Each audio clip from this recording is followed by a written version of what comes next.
The Clone Wars, the animated series that started in 2008, it's come back big time to finish things off. But did you know the Clone Wars that started in 2003, the animated series, hand-drawn animation with some cell shading effects, don't get me wrong, there's stuff going on there, that also capped off the Clone Wars. We talked about part 1 in Caravan of Garbage. Again, I just want to emphasize up top because a lot of people seem to get upset by the title of this series. This is a series that I do enjoy. I think it's very good, just to get that out of the way. All right. But yeah, this one, Clone Wars Volume 2 or Season 3, whatever you want to call it, it aims to tell a more singular story over the 1 hour. Because the first volume is very much like 3 minutes, 3 minutes, 3 minutes. Okay, and they were released at 3 minutes at a time, Yes. right? Okay, yeah. Because initially they would be commercials, like toy commercials. Yeah, right. So that's why they kind of feel a little bit disjointed. So how did you feel about this 1 hour kind of plus long narrative? It is less frenetic. Yeah. But at the same time, what I've noticed about the one we watched this week is that... You gave it a like in the same way that you would have given the previous video a like, because you love giving likes to videos on YouTube? Yeah, that's good. exactly the thing that I noticed.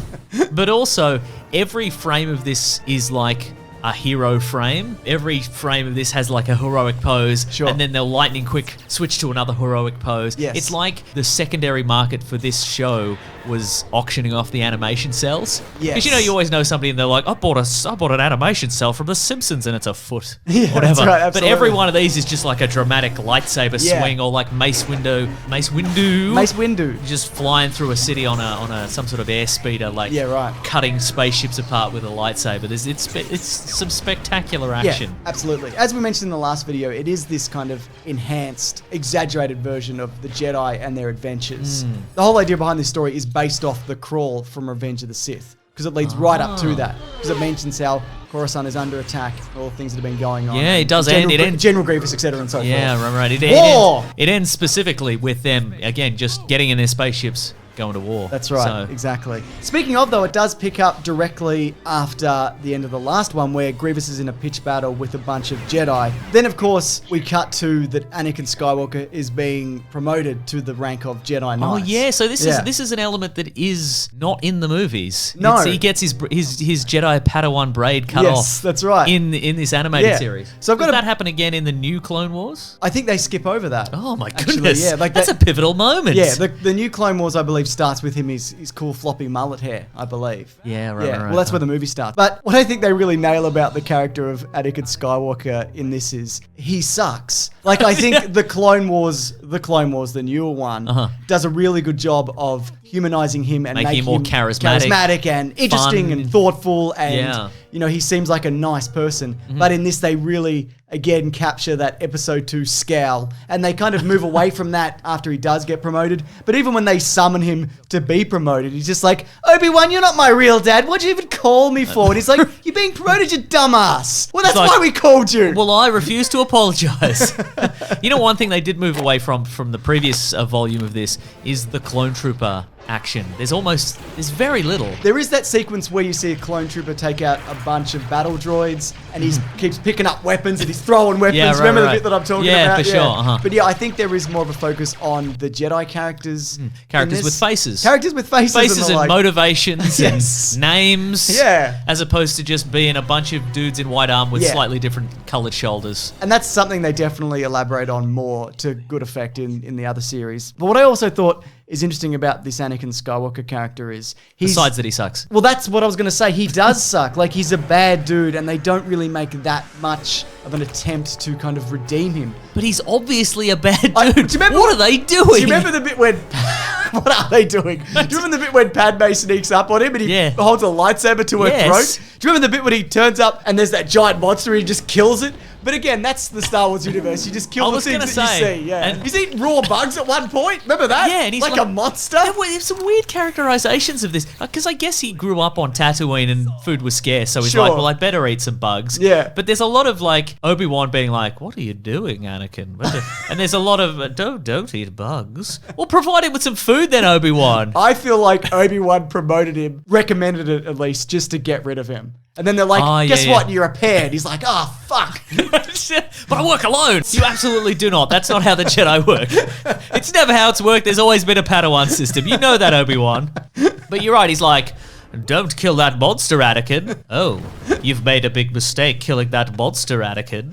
But getting back to the Jedi trial and the cutting off of the rat tail. Yeah, right. Going into this, they didn't know what that looked like. They were given the information that he has to go from this to this. So they're like, okay, so we got to show the Jedi trials. And they don't actually end up showing it in full because they didn't really know what that was supposed to be. So wait, is this was released prior to Revenge of a the few months Sith? prior. And they hadn't seen Revenge of the Sith prior to that. I'm assuming they had access to all the information about it because they had the visual dictionary. But also if you look at like the video game of Revenge of the Sith, which would have been made months in advance. Yeah. All the information is in that game. So I think it was out there. There was a bit of a looser grip on it in 2005. Okay, that explains all the QuickTime events in this animated series. Absolutely, it does, yeah. But I like the way that the Jedi trial in this is handled like a surprise birthday.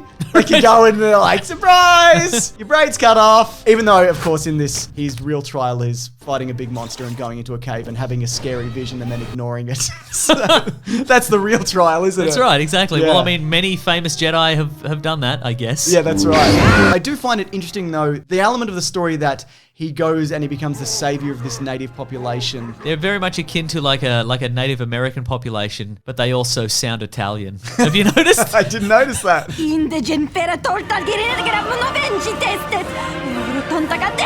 They're all like, manja, manja. Eat of them bugs. You know what I mean? Yeah, absolutely. Look, all I'm saying is their alien language sounds an awful lot like... And I guess also, like Italians, they start off lithe and thin and cool, and then they turn into horrible monsters from all the spaghetti that they That's eat. exactly Is that correct, happens? yes. Yeah. I think that element of the story was the most interesting to me. I mean, they mostly kind of sideline Obi-Wan for the Anakin stuff. But again, I'm not really that invested in him because I don't like him. Yes. Like, at all. Yeah. I find it interesting that the way he resolves that situation is he takes a dark turn and he crushes that guy from the Techno Union. Speaking of, have you seen that Techno Union video? No. I'll put in a clip. Okay then. We're ready to our call for your support.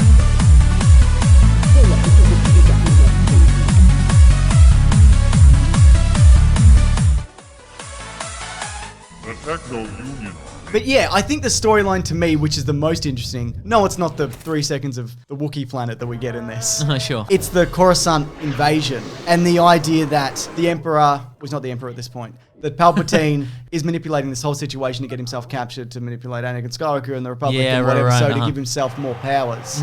And I thought that was something that maybe it would have been good to see more of that in the movie, but I think this did a really good job of handling that and also highlighting some Jedi which aren't your main people. I mean, you've got your Mace Windu and your Yoda and that, but Shakti again plays a huge role in this. Again, who we mentioned this last video, has multiple deaths across multiple mediums. I think you called her the Kenny of the universe, I think, in the last video. It also does like souped up ability stuff like Yoda dragging down starships and pushing them away and things like that. Something that they sort of do in the movies. Well, they had Rey kind of grab a starship in the recent one, but that's more of a kind of a video game kind of thing. It kind of is, yeah. Done. There's even a sequence in this one that's very much kind of platformy, where you see Anakin Skywalker kind of like do a series of flips. A series of flips and lightsaber swipes kind of up a building. And again, this particular Clone Wars universe does feel like it's been built for people with not a particularly long attention span. Us. Yes. I really enjoy when Grievous gets into Palpatine's office and he wrecks all the troopers and the guards. Yeah, right. Because they're not force powered. I'm sort of surprised that it wasn't Ian McDiarmid doing the voice of Palpatine. Because he's bang up for this sort of stuff. Absolutely he is. Well, Sam Witwer does it now if Ian McDiarmid doesn't come back to do it. Sam Witwer, who of course turns up in multiple Star Wars things, including The Force Unleashed. But I also really enjoyed the moment where Shakti, as they're running from Grievous, she just quietly ties his cape to a train. And then he just zooms off. There's some weird slapstick in this version. I feel like there was more than in the previous volume. There's a moment where C-3PO reveals his shiny new paint job. With sexy music? With sexy saxophone music. Oh, I'm sorry, jizz music, as they call it in the Star Wars universe. Which is much sexier, for obvious reasons. That's right. There's even the moment where there's a hammerhead, I think they're called Ithorians, and we blast the room that Grievous is in, the corridor, to kind of get rid of him, because they've got multiple bloody throats or whatever. That's why they're able to do it. And Palpatine's like, I heard. I'm like, that's a decent joke in this. There's like a little moment of levity. Yeah. Okay. Now I just want to point out that I saw the thousands of comments in the last video where I said, why don't you just crush General Grievous? Oh, like you can't do that? Okay. They do. Were there any comments about how I constantly call him Mace Window? Because a I'm few of going to those. lean into it, if I'm honest with you. Clearly, it's some sort of speech impediment, and I'm just going to go with it. Yeah. That's what he was killed from.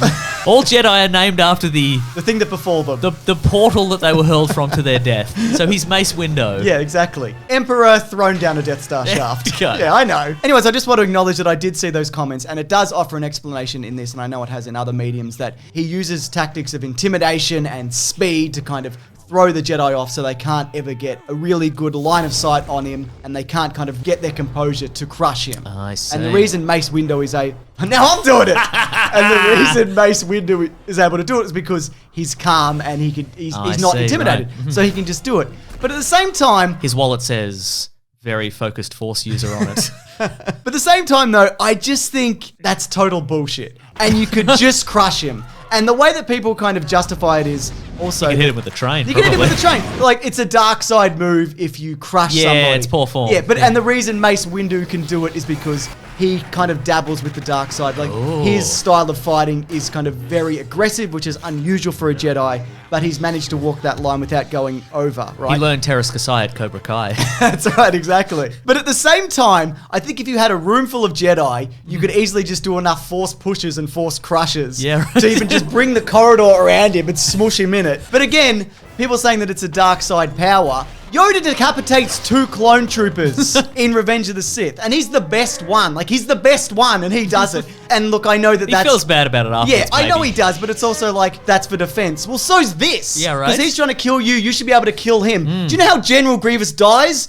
Obi-Wan shoots him with a gun. Is that not a dark side ability? Not even a Star Wars blaster, just a regular gun. Regular old he bought gun. it at Walmart. All I'm saying is I acknowledge the explanation for why it's believed that you cannot kill him that way, but it doesn't make any sense. The real reason... I stand by it. The real reason is... he still needed to be alive in 3, Yes. and they hadn't filled any of the backstory. And they're just like, just have him be in a few episodes of this. Yeah. It's fine. That being said, I think he's really well used in this. Yeah. I think he's great. I think he's fun. You see a little bit of his training Yeah. from Counter Dooku. Counter Dooku, that's right, yeah. I also just want to mention that shoots him with a gun. What's the difference? Is what I'm saying, Mason. Yes. There's no difference. There's no difference. Is it's that true. fine, is it? You can shoot someone with a gun? That's okay? Obi-Wan cuts a man's arm off in a bar. That's fine, is it? That's fine. He leaves a man in a volcano. That's fine, is it? They're all But you fine. can't crush a droid that's trying to kill you? What's going on? Am I wrong? Oh, well, here's the thing. Am I yelling too much for this? You're yelling a bit, and also Obi-Wan owes Grievous some money, so that's why he doesn't do it. Credits. Yeah. Republic credits. That's right. Anyway, I'm done with that. But look, a lot of people also say that thanks a lot Disney for making this not canon anymore. It's not even on Disney Plus. It's not even on Disney Plus. Yeah, you've ruined the legacy, etc. and so forth. Look, Disney have done a lot of things that I don't agree with about Star Wars, and some things that I like. I won't get into it. But the thing is... And some non-Star Wars things you do agree with. That's right. Song of the South. Oh, God. But... just to be clear, I do not agree with Song of the South. You can just edit this out. I won't, though. Okay, good. I'll at least leave it in the extended audio edition. All right. But the thing is, George Lucas was the one that made this non-canon by introducing the next series. Oh, yeah, right. So again, I think the idea was that this was a promotional tool, and then he later wanted to flesh it out with a full-on series. Yeah, right. I think that was the idea behind it. Having not seen, I've only seen selected episodes of the new Clone Wars. Besides the characterization of Anakin, is it a massive It's departure? wildly different. Yeah, okay, right. Absolutely. The one thing in particular that's a huge difference is characterization of the clone troopers. Yeah, right. You can tell them apart and they take their helmets off and stuff. Sweet. You know what I mean? And that's Yeah, what it's nice. all about. Anyway, I just want to say, it feels good to defend a $1 billion organization from another $1 billion organization which bought the first $1 billion organization. For sure. You know what I mean? It just feels good to be Yeah, on the right for side of sure. history. Absolutely. Yeah. I just want to also mention, I like to add the section to the video sometimes, which is like, hey, here's some things that we have to mention out of obligation because if I don't, people will yell at us about it or whatever, okay? Yeah. Okay, so General Grievous's cough from episode 3. That's a result of Mace Windu crushing him. You mentioned the sexy C-3PO. I can't believe you didn't mention sexy C-3PO. Oh, we did. We did, though. We did, though. Cop that. And the other thing is, yes, I saw Qui-Gon Jinn's giant fist-sized nose. I saw it, Mason. I saw it. The biggest nose ever committed to animation. Wow. Yeah. You say that, but we've also seen the Star Wars Holiday Special with that weird Pink Floyd-esque esque animation, and Han Solo's got a massive honker in that. Is it the nose or the face though? I don't know. His whole head looks like a fist. I don't know what's going on there. Yeah. No, okay. Anyways, it feels really good to come back to this, and also the support of people to be like, you should come back to this and finish, talking about this series, because I genuinely think that this is one of the best Star Wars things that's been created. Has this changed your mind on that? No. Look, I think it's fine. Okay, fair enough. Did you see it at the time, though? Yeah. Okay, I didn't see it at the time, so Yeah. maybe that's it. Okay. Did you see it in 3-minute snippets? The first part I did, yes. Yeah, but okay, then the right. second part, I think... The second part is in 25-minute chunks. Okay, right. Here's a question, though, for people, and maybe even you, Mason. Ooh. There's also a lot of debate, which is better? Is it this version of Clone Wars or the Clone Wars? Not Attack of the Clones, obviously. That doesn't That's a compare. bad one. That's a bad movie. But which is kind of the better version? I think there's definitely room for both, and I think they aim to do different things. I think this is more frenetic in its action and fast-paced and stylized, whereas the Clone Wars is able to tell kind of longer arcs and stories and develop characters. So I think there's definitely room for both. And I think, if anything, this is probably the perfect one to make non-canon, in the sense that anything now that's non-canon is Legends. It's like, well, what? Maybe this is how it happened, kind of thing. Yeah. And because it's so, maybe Luke Skywalker did fall in love with the spirit of a Jedi who was trapped in a computer on a ship in a book once. That's a story that happened. Incredible. It definitely happened. Oh, dear. He's a creep, is what I'm saying. Yeah, no, you're not wrong. That's why I went to that island. I was going to say, why else would he be that hermit guy? But, this idea, and the idea that the Jedi are doing way more spectacular stuff, that's the kind of way a tale gets bigger and bigger with the telling. So, sure, it's non-canon, but it still exists. And you can just be like, well, maybe these are the stories that regular folk tell around the campfire, Maybe this is the story that the kids watch on television. Yeah. Star Wars Maybe television. this is the story of a girl who cried a river and drowned the whole world. And while she may look so sad in hollow photographs, there we go. You absolutely love her when Anakin Skywalker holds a lightsaber to her throat. And grimaces in the way only he can. That's right. Anyway, this has been Caravan of Garbage. We do this every week. Have you got a suggestion? More arcs of the Clone Wars? I know we have covered one before, in particular Boba Fett infiltrating the Clone Wars Academy situation. Right. Yeah. I'd love to do more of those if you do have a story arc, or just any suggestions in general. We do also throw up some ideas on Patreon and polls if people want to vote for some things. If you do want to join that, which I'll link below. But also, we'll of course be back next Tuesday for another episode, and here's a hint of what that's going to be. If you want to, I can save you. Anyways, yeah, subscribe for that if you want, because there are, of course, videos every Sunday, Tuesday, and Thursday. I'm at Mr. Sunday Movies on Twitter. I'm at Wikipedia Brown on Twitter. Thanks for watching this. We really appreciate it. Grab that jammy, guys. We will see you next week. Goodbye. Just crush him. Just crush him, Mason. It wouldn't even be a problem. Right? If he's running at you down a corridor, just crush him. Yeah. We'll just crush the corridor. Crush the corridor. Crush his little weird head. Right? It's got a squishy brain in there. Yeah. Just crush it. Pull his bloody belt full of lightsabers. It falls down. Yeah. He's nude then. He's embarrassed. Yeah. Then you crush his head. Then shoot him with a gun. Shoot him with a gun.